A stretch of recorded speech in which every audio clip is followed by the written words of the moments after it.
সম্মানিত উপস্থিতি, আমি বেশি কথা বাড়াবো না, শুধু একটু অনুরোধ রাখবো আমাদের সম্মানিত মুহতারামের কাছে। সেটা হচ্ছে আজকের এই আয়োজন আমাদের 11তম তাফসিরুল কোরআন মাহফিল।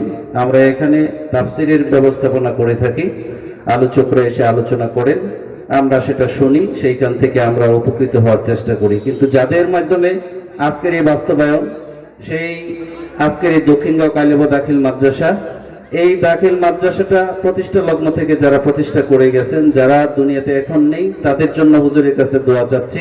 পাশাপাশি যারা জীবিত আছেন, আল্লাহ যেন তাদেরকে হায়াতে তৈবা দান করেন, হুজুরের মাধ্যমে সেই দোয়াটা চাচ্ছি। আমাদের সাবেক ছাত্র যারা আছেন তাদের মধ্যে থেকে অনেকেই ইন্তেকাল করেছেন, বিশেষ করে আমাদের 2-4 জনের নাম না বললেই নয়, যেটা একেবারে সম্প্রতি ঘটনা। আমাদের আতাউর রহমান, উনি ওই মিয়াবাড়ির, উনি কিছুদিন আগে মারা গেছেন, সবসময় খোঁজখবর নিতেন।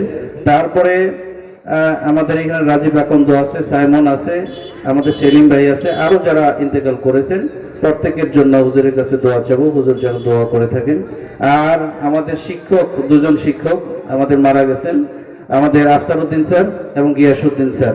তা এই হুজুরদের জন্য আমরা দোয়া করব, এবং যারা জীবিত আছেন আল্লাহ যেন প্রত্যেককে সুস্থতার সহিত তাদের এই খেদমত যেন করে যেতে পারে, হুজুরের কাছে সেই অনুরোধটা রাখছি। এবং এলাকার পক্ষ থেকে যে সকল প্রবাসী ভাইয়েরা এবং যে সকল ভাইয়েরা আমাদের এই আয়োজনের ক্ষেত্রে তারা সহযোগিতা করেছেন, প্রত্যেকের জন্য হুজুরের কাছে খাস করে আমি অনুরোধ করছি তাদের ব্যাপারে দোয়া করার জন্য, দোয়ায় শামিল রাখার জন্য।